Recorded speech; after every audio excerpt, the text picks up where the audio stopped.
All right. Well, thank you, first of all, Ruben, for doing this. And let me go ahead and start with the first question I usually ask everybody. Where were you born and raised?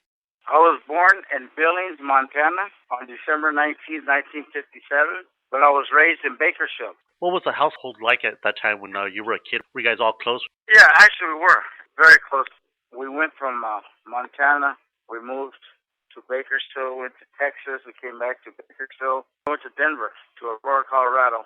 And they divorced, and then we went to Houston. I stayed with my dad. We kind of split us up. My sister stayed with my mom. My little brother came with us, and then we went back to Bakersfield. But this was after we were teenagers and stuff. So how was it that you started out in Montana? Well, I was just born in Montana. I think my father was trespassing, because at that time I don't think there were any Mexicans in Montana. I was just born there, and then I came on into Bakersfield. I started boxing at the age of 9.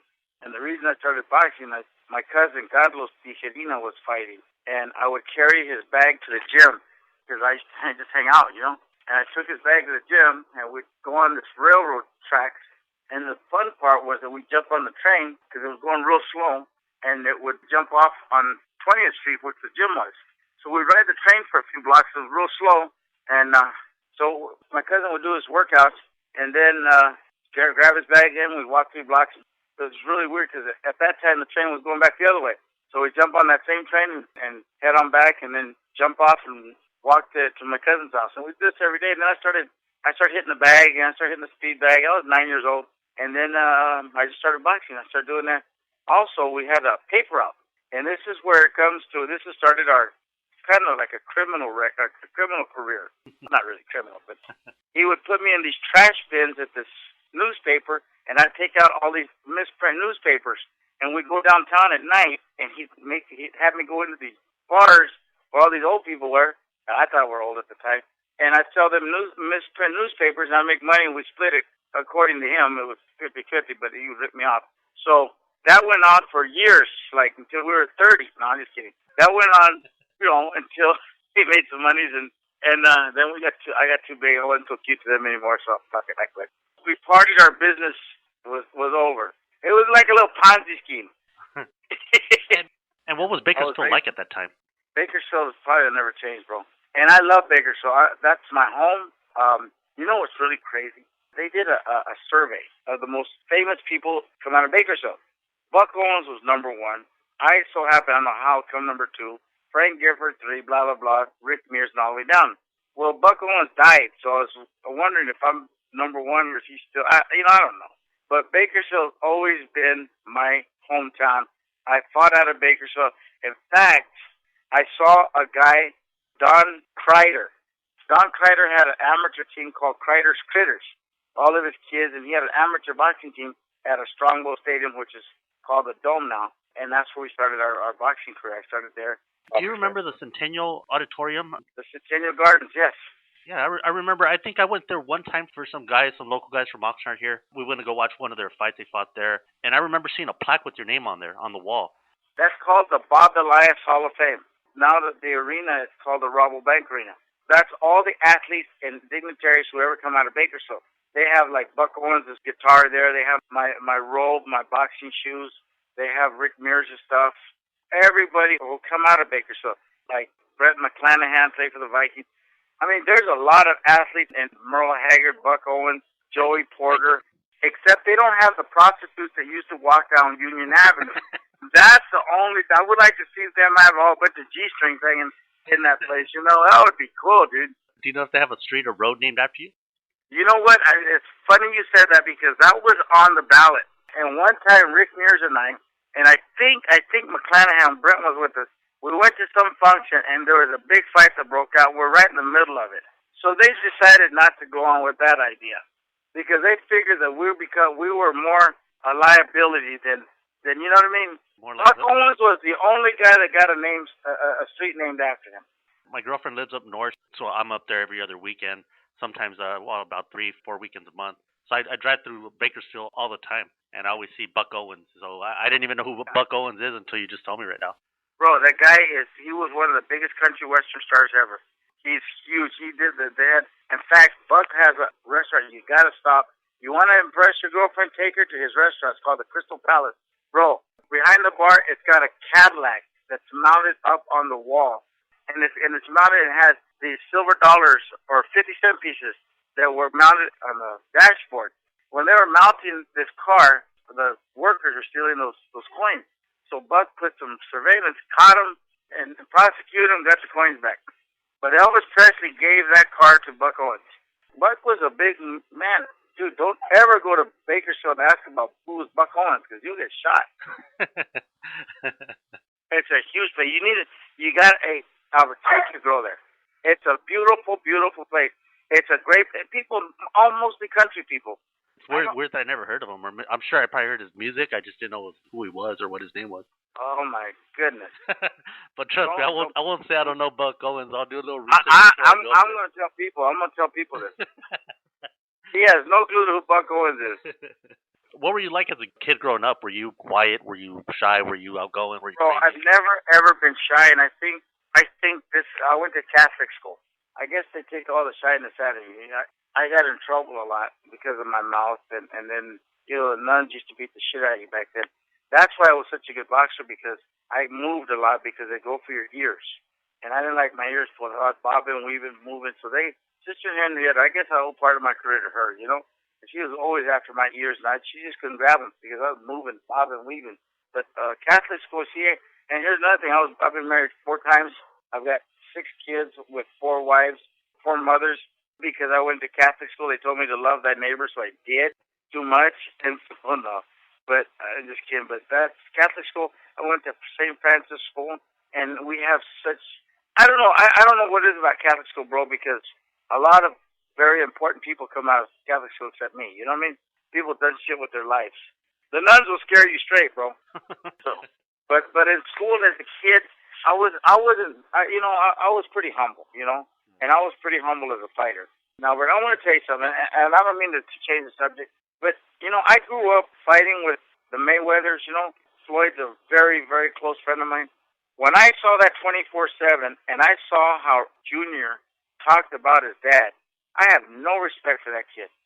Anytime you can motherfucker your father, you ain't worth a shit. And to me, bro, that's showing kids, giving them the wrong message. All the money, and then burning $100 bills. That's giving the wrong message, bro. I don't give a shit what he thinks, how he calls it. What he's doing is wrong. That's giving kids, teaching them it's okay to motherfucker your father. It's okay to burn money. It's okay to do this, to have no respect for nothing. You know what I mean? Let me tell you, my father passed at the age of 59. I was born on my father's birthday. My father was my world. I took my dad, mostly all of them. I took him to Mexico. I took him to Puerto Rico. I've taken him, all over the States, of course. But he was my world. How can you talk to your parents or to your dad? You only have one father, one mother, dude. I don't get it. Here's my problem with this. Why you air out your shit to the world? That's negative. Everything that you stand for right there was negative. That guy said, and that interview was positive. Not one fucking thing. That pisses me off, because whether he likes it or not, or whether he believes it or not, there's kids that look up to the son of a bitch. You know what I mean, bro? For you to betray these kids who love you by doing what you did, you're a piece of shit. Look, I told my son, I said, what do you think about that? He goes, you're an idiot, Dad. My son fought. I didn't want him to fight. He wanted to fight because I did. He had 3 amateur fights. He had 3 stoppages. He can fight. He can fight. To me, now he went to college, studied criminal justice. So now he's going to do Homeland Security. He eventually wants to be an air marshal, and that's my title. That's what he can give me for. That's a title that I want. Not be able to talk and put a sentence together. Because, bro, I'm very lucky, my brother. I've been very, very lucky. I had 82 professional fights. I fought 4 world title fights. I had 82 professionals, 50 amateurs, which is very small. But I've got my faculties. I was a commentator, and I can speak. You see, a lot of people don't realize we make a lot of people feel good. We've entertained thousands and millions of people, bro, even millions. In my era, it was ABC Wide World of Sports. My very first world title was, you got to hear this shit, man. I was 45-0, bro. I had a signed contract to fight Danny Little Red Lopez. Signed. I have a picture where Danny's standing behind me. His belt is in front of us, and I'm signing the contract.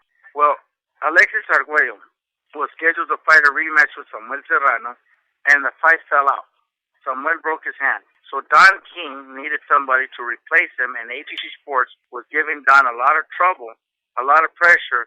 So Samuel Serrano's hand broke, so ABC is pressuring Don. Well, you better get somebody that can sell, or else I'm going to pull all of your TV dates from you. And back then, all the title fights, there was a week, every Saturday or Sunday, there was a world title fight on ABC Sports.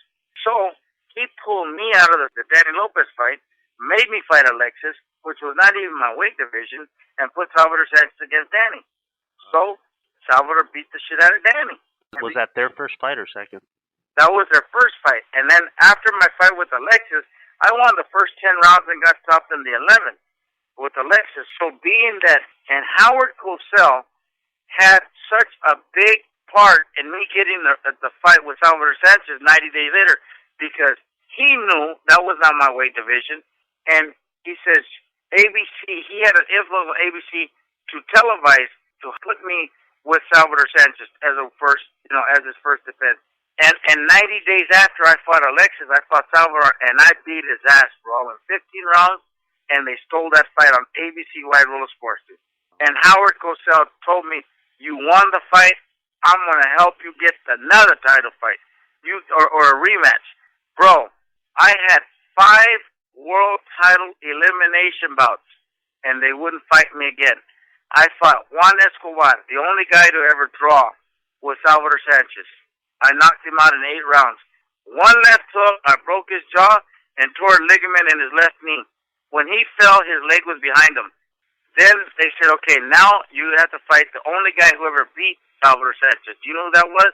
Antonio Becerra from Mazatlan, Mexico. My brother. They make me go to Mazatlan. I fight in a bull ring that has 17,000 Mexicanos. 5 people were rooting for me. That was my corner. I knocked him the fuck out in 3 rounds, my brother. Out. We had to hide under the ring because they threw bottles and chairs. That was their idol, mijo. And we stayed there for 20 minutes until military came and took us back to the back. We had to have we had to pay it for $1,000 back then to get security. 24 hours until I got on a fucking plane the next day. Dude, it was ugly. Then I fought a guy named Roberto Garcia. No, I'm sorry, Jorge Garcia. 32-1. Knocked him out right here at the sports arena. I think it was sports arena. Someone knocked his ass out. From that, I beat his ass. I didn't knock him out. I had him down 3 times. And we went 10 rounds. After that fight, the very next fight, I'm watching him, and he's fighting Salvador Sanchez for the world title. After taking an ass whooping from me. It was so political, bro, and then he gets killed in this car accident. And then they put me against Juan Laporte, and dude, we went to the dirt. Wasn't he supposed to, or scheduled to fight Juan Laporte before his accident, before he crashed? Right. He was going to fight Juan for the second time. Right. He didn't want to fight me, bro. He just wasn't going to fight me. Bro, I'm going to tell you, after the 15th round, you know what he did? He got off the ring. He got off the fucking ring, and they went to a commercial. And he got off the ring, I go, what the hell? And Cristóbal Rosa told him in Spanish, respeta a Ruben Castillo, súbete el pinche ring, súbete. And they made him get back in the ring, and they gave us a decision. Crazy, huh? Man, you know what? Of course, I fought Julio Cesar Chavez. I have like 1,000 questions off of those, I think, but those other questions, I'm gonna give you another one. And this is good.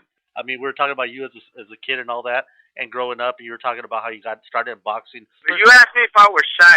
Oh yeah, that was your question. Yeah. Okay. Who were your favorite fighters growing up? Growing up, one of my favorite fighters was a guy by the name of Ruben Navarro. Maravilla Kid, Ruben Navarro, out of East Los Angeles. And then I saw, of course, Pepino Cuevas was a good friend. That was one of my, Carlos Palomino was another idol. Here's the reason why he was my idol. Here's a guy that he has a college education. He became the welterweight champion of the world. He even went to the service. He went to the service, became the world champion, and married a white chick. Tell me that's not your idol. That's my boy. And I'm going to ask you a little bit about him later on, about all your boxing friends and how you're close to him and all that. Cool. And what was it like training as a boxer at first? Was it hard for you? Did it come? Hey, bro, I'm going to tell you something. I was Danny Lopez's sparring partner when I was 16 years old, 17 years old. And Danny was getting ready to fight David Cote for the world title in Ghana, Africa. and I dropped Danny in the gym at the Main Street gym. And Howie Steiner got so pissed off at me, he made me get out of the ring, and he didn't pay me, that prick. And of course, he got killed. I didn't do it though. I didn't do it. But Howie was a good man, he really was. But growing up, bro, going to the Main Street gym and seeing guys like Scrap Iron Johnson, like I saw Joe Frazier in there one time, Danny Lopez and Carlos Palomino and Mando Muniz. Now Mando is a good friend of mine. Now I like to joke with Mando. I said, Mando, you have to respect a guy like Mando Muniz because he's ugly before the fight, bro.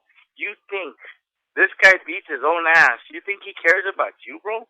His ears are so fucked up, and poor Mando's nose looks like it hit by a truck. You gotta love him. Yolanda, she's the best lady on the planet. She's been married to him for 100 years. That's only the face of mother could love. Actually, isn't Mando he's in the Hall of Fame committee, isn't he? Right, exactly. He's a president of the World Boxing Hall of Fame. Albert, where do you live, bro? You're living up north? I live in Oxnard. Bro, the guy, I keep forgetting his name, and he was one of my idols. Welterweight that got manslaughter charges against him for being drunk and driving. Yeah, Lupe Aquino. But let me tell you something, bro. There was nobody that I could see that had a more beautiful boxing style than him, than Lupe Aquino, bro. He come in a fucking ring in a tuxedo. Just tell me how motherfucker want to play ya. He was a good-looking kid, man. And Lupe is a good guy, bro. But those were my idols when I was growing up. I really enjoyed going to the Main Street gym to train. That was to me, it was a highlight of my life, as growing up. And then, of course, after you turn pro, you have to walk all the way up those stairs. Damn, dude. It was nice, man. And what did you think of your amateur career? Bro, going back and looking at my amateur career, I lost my very first amateur fight. It was a smoker. And then I went 49 in a row as an amateur and then 47 in a row as a pro. And the guy who beat me was a guy named Francisco Flores. I don't know if you remember him. But Francisco Flores, I promised him I was going to ruin his career.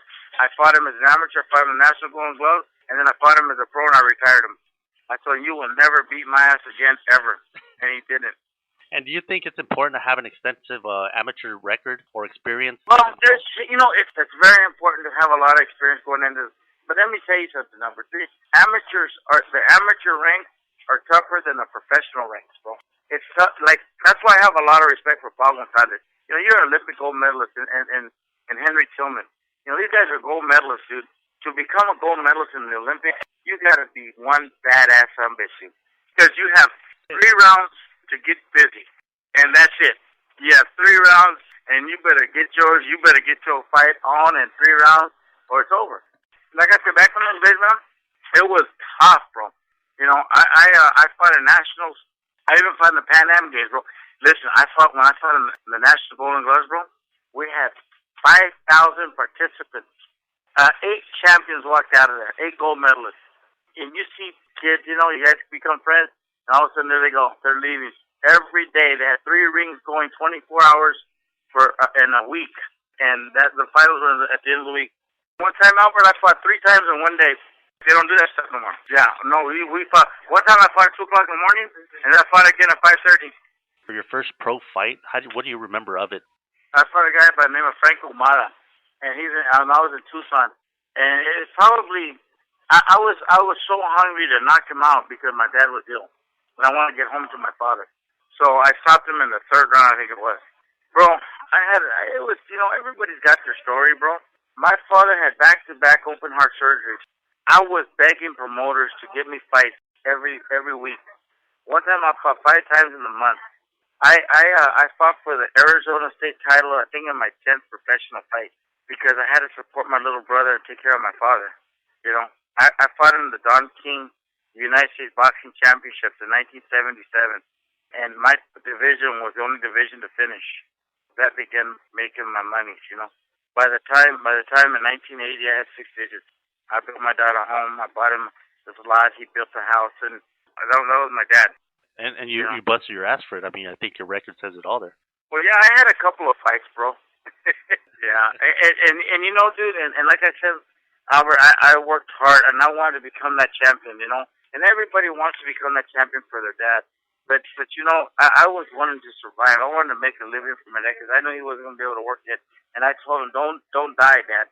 If you don't die on me, I'll win, and I will make you a living. You'll never ever have to work again.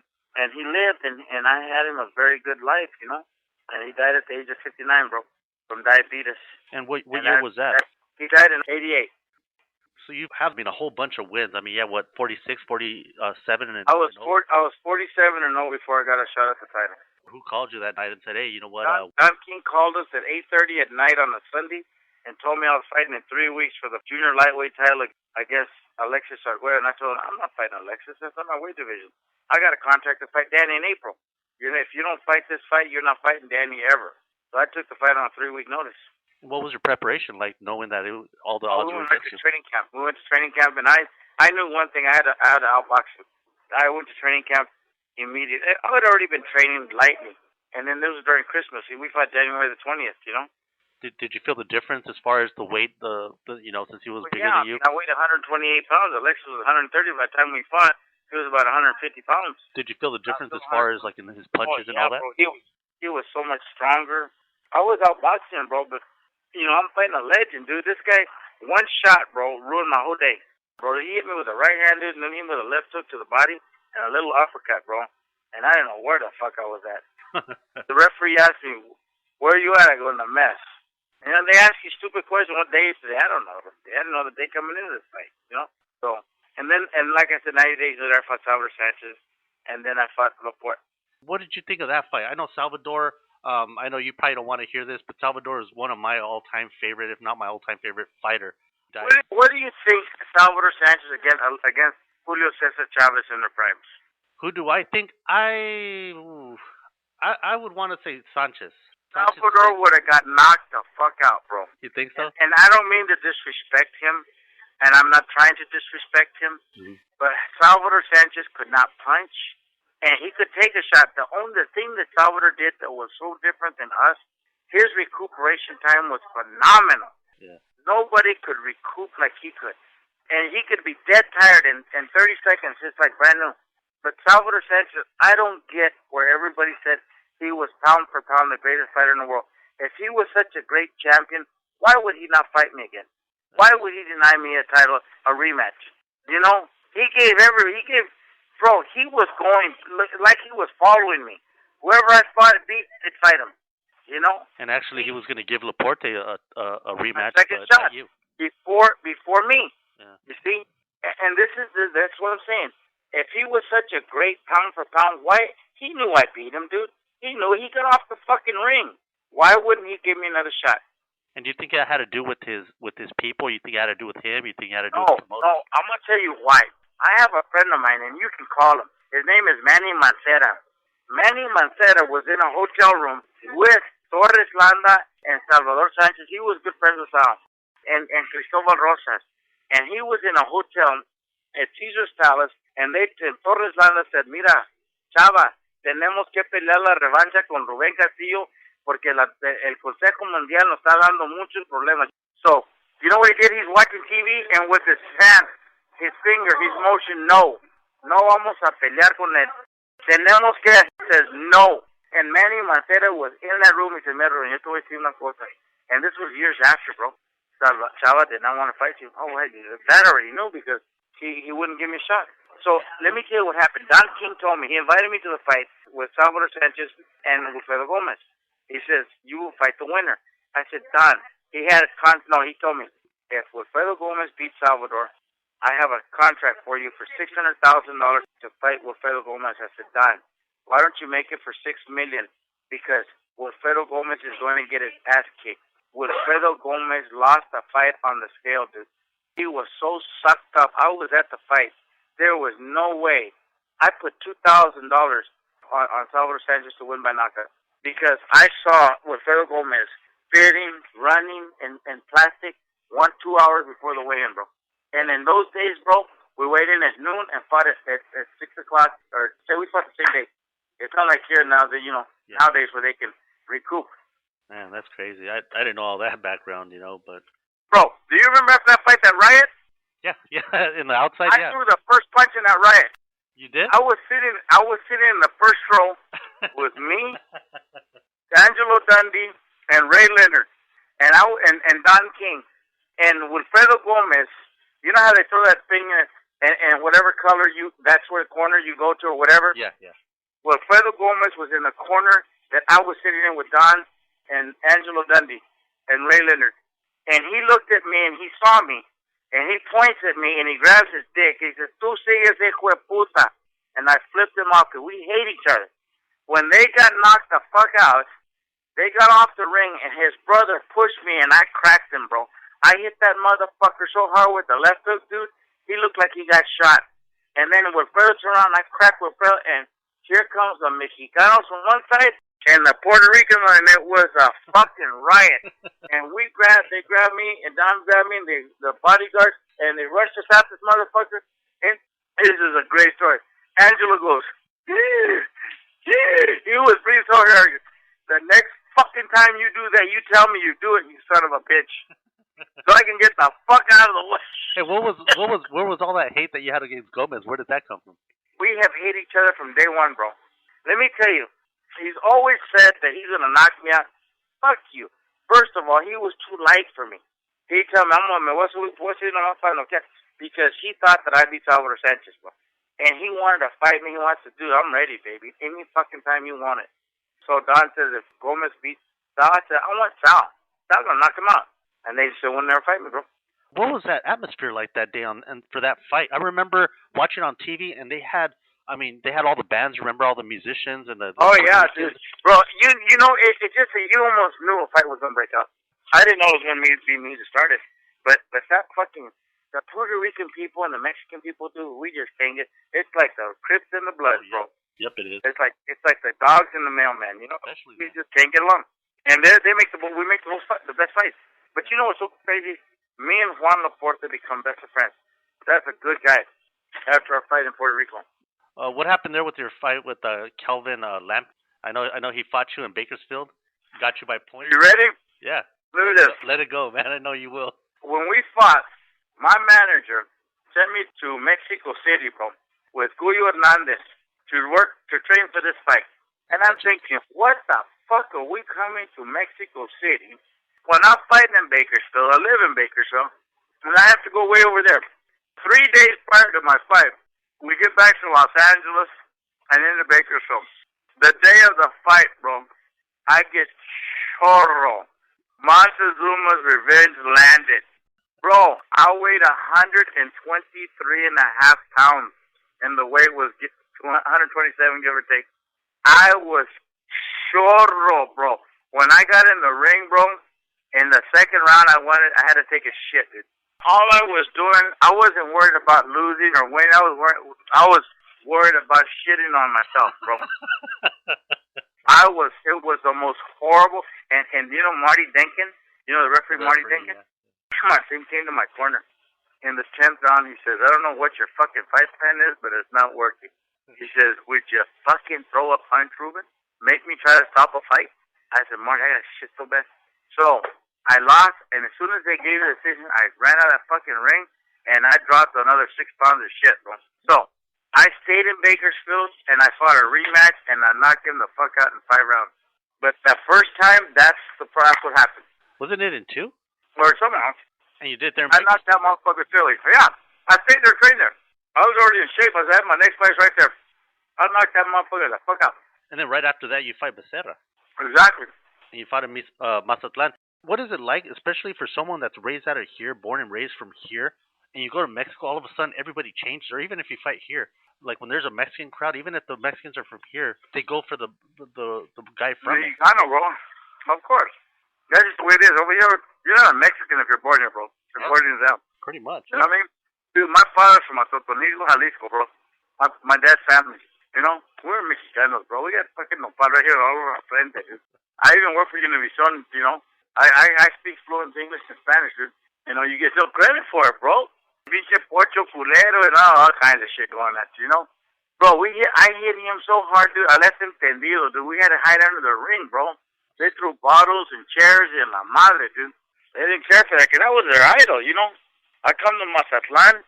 They said, oye, Castillo, ¿cómo te gusta Mazatlan? Ya pesta pesado, bro. And because I said that, they hate me? Get the fuck out of here. I tell the truth. I don't care, bro. You know? Yeah, I got to tell you the story before I forget it.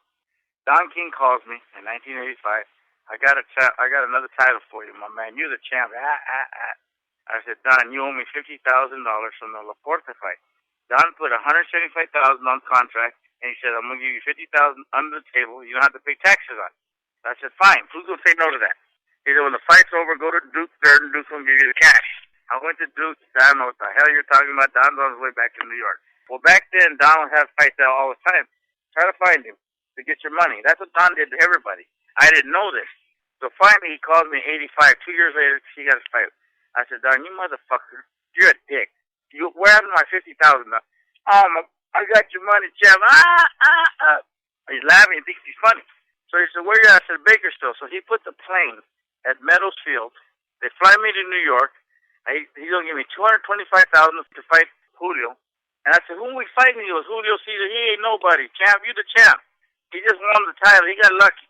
First, I was worried more about my $50,000 against Laporte. So he gave me that in cash.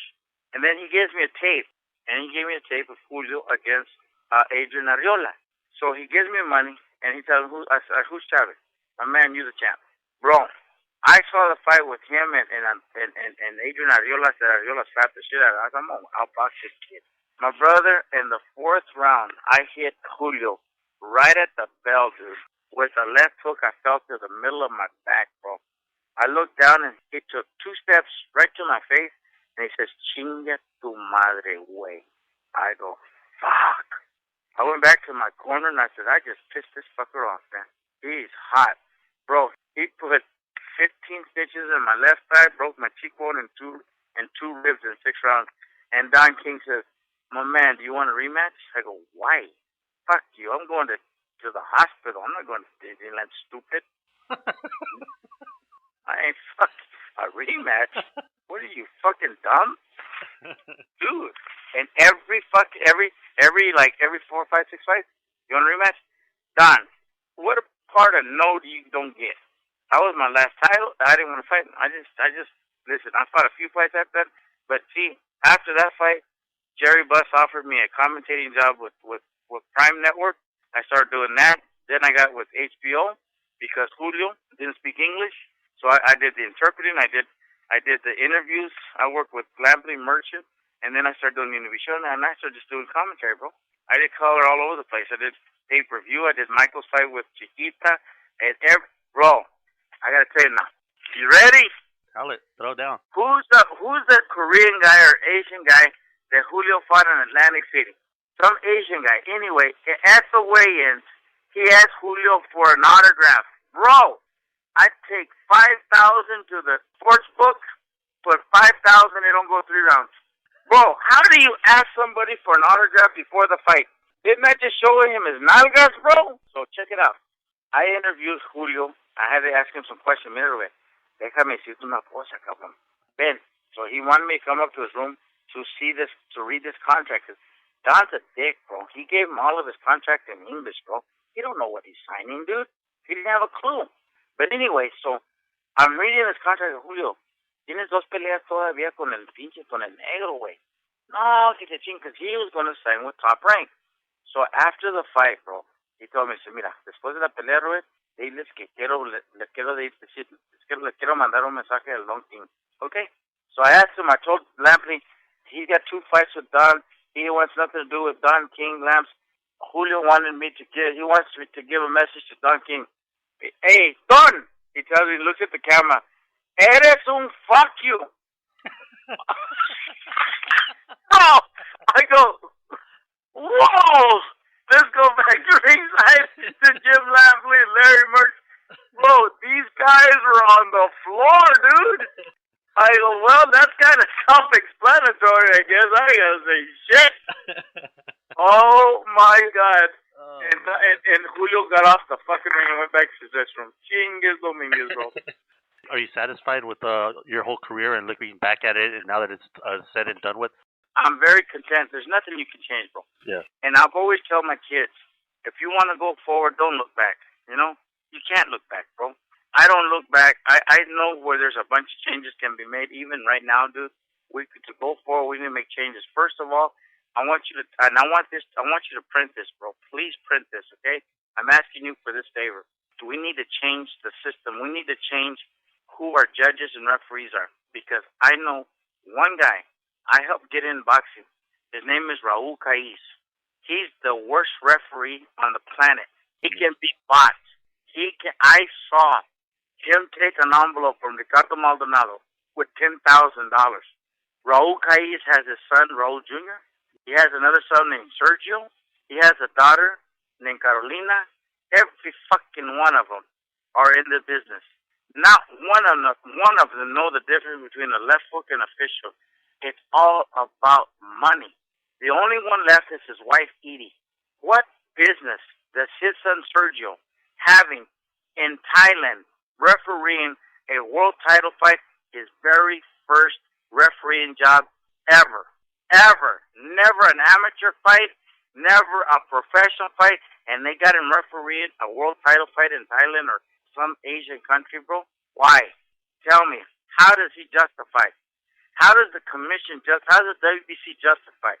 Bro, they're going to fuck some kids up. Some kids are going to get fucked up because of their stupidity. I don't know who dick this guy's sucking, bro, but I'm going to get him out of this business because he needs to get out, bro. He takes bribes. Please, quote me. Please quote me. This boxing, our boxing lives, he makes a value judgment on fighters' lives. Kids that he don't give a fuck if they ever win the title. He's worried about his pocketbook, bro. He's worried about his bank account. That's why when you see these horrible decisions, those people are bots. What we need to do, bro, when you see a bad decision, immediately put them on a polygraph machine, check their bank account, and get them the fuck out of the business. You don't have to be the best fighter in the world now to be the champion. You gotta have a guy like Raul Caiz in your corner. And I think that's why boxing is such a not so good position right now, because that's exactly right. Fights that are so one-sided. Yeah. See, Mondo was dumb in the beginning. He was stupid. He say 115 or 119 to 110. He was dumb. But they finally educated him. Make it 116 to 114. If you make it by 1 point, you still got it for this guy. Make it so lopsided. He was stupid by making it so lopsided. Now he brightened up. And I'm going to tell you about Mondo. His father was the most prejudiced person I've ever met in my life. And Mondo is too. If you see a Mexican fighting an African or a black guy, and Mondo's a judge, I'll bet you all you got that Mondo's going to vote for the Mexican fighter. It don't matter if he got knocked down 8 times. He's going to win by a point. Mondo's the worst motherfucker. Remember that guy that attacked the kid that fought on TV, and he was going to fight, it was a pay-per-view fight or something, Malignaggi? Paulie Malignaggi, yeah. Right, remember that, Paulie Malignaggi? Yeah. And he says, if Raul Caiz works the fight, I'm going to lose. Raul Caiz worked the fight in Houston, Texas, and it said that he was from Texas. Raul Caiz is from West Covina. That was a state title fight or some shit, and they got him there from Texas? Bro, Malignaggi told everybody, and they still got this fucking kid in there. They still got this motherfucker, and then brought in his daughter, bro. His daughter. Mijo, when I met Sergio, you know what this is how well I know that motherfucker. When I met Sergio, his son, that's a referee and judge now, they call his nickname is Tutui. If it was your job to clean up boxing, what kind of rules would you put, or what would you change about the sport? Judging. All day long judging. Bro, you have to find out who the judges are. If you know who the judges are, like the California State Athletic Commission. We got judges there forever. Every judge there knows about Raul Caiz, but nobody wants to talk. I'm a person that will talk. I'm a person that will stop the shit. I would love to be on the State Athletic Commission to start weeding out people. Getting rid of the bad judges, the crooked judges, you know what I mean? That's what you got to do, bro. See, I'm going to tell you another thing. The WBC has 14 titles in the WBC. Now, why, bro? Can you tell me why the WBC Junior, the WBC this, the WBC that? Interim and all that stuff. What the fuck is that? Bro, if I were fighting today, do you know how many fucking belts I'd have, bro? Are you? Why let's start a senior fucking tour? Let's start a fucking junior. Let's start senior. The WBC seniors. I'm waiting for shit like that. Oh, and quote me. We have a president that we vote in every 4 years. How come we can't vote in a new president for the WBC? What happens is that's like a Muammar Gaddafi. That's like Fidel Castro. Those are dictators. Those are presidents. He's been there since I was fighting. That was in 1980. He's been there since the 70s, 60s, whatever. Just like Fidel Castro. Just like Gaddafi. Saddam Hussein. You can't vote them out.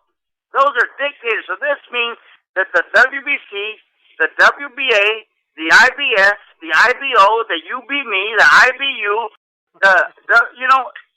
those are dictators, bro. It's a communist fucking title. Why can't we not vote the new president? Because these motherfuckers are getting all the money. Can you tell me what have they done for the fighters that are retired? These motherfuckers like Suleiman is worth millions and millions, okay? I have never understood why I have to pay a sanctioning fee to fight for the world title. I'm the one who's making you money, you dick. They're not presidents. Nobody voted them in. And who's taking over? His son. See there? That's a dictatorship. Who's taking over Cuba? His brother. Even the sports, the commissioners of baseball, football, basketball, they get taken out. They bring new ones. Not boxing. Isn't that crazy? Hey, have you ever known anybody talk about it? No, I know shit like this. Here's one more. Let me give you one more. Yeah. We have a boxing commission. Okay, the commission is going to sanction a fight. Okay, so Albert, you want to fight Ruben? I'm going to give you permission to fight Ruben. Okay? So, I'm going to put 3 judges. Okay? Okay, you guys fight. Thank you, Mr. Commissioner. Who in the fuck are you, puto? Now, do I need his permission to work or to go? I don't need to ask you. You don't pay me. So why are you giving me permission just to say this fight? We don't need a commission, bro. Because as it is, it's so fucking corrupt, dude. They're putting judges that are bots. Let the people decide who is going to. Do we need a fucking title? We need a belt, bro. Let's call it the People's Champion. Let's have one belt. Let's get Manny Pacquiao. Everybody knows who's ranked number, who's the best fighters in the world, dude. Have a fucking poll. Who do you think should fight Manny Pacquiao next? And you tell me if they don't. And if you don't fight him, then you're out. Get the fuck home. Just like who was that heavyweight that threw it away, threw it in the garbage? Yeah, Riddick Bowe. Everybody should do the same shit. I am Brennan. I said it. Quote me. No, I mean this is gonna be audio, so I mean they're gonna hear you. He's fucking right. Unbelievable, dude. You understand me, bro? That's why I'm so fucking bitter with boxing, bro. But I just want you to know, bro. You can call me anytime you want to finish this or you want to continue it. Call me anytime, my brother. We'll do that. All right, Albert. Thank you for all your time, and hopefully we can finish it up. I appreciate it, my brother. Thanks for calling, bro. Thank you, man. Okay.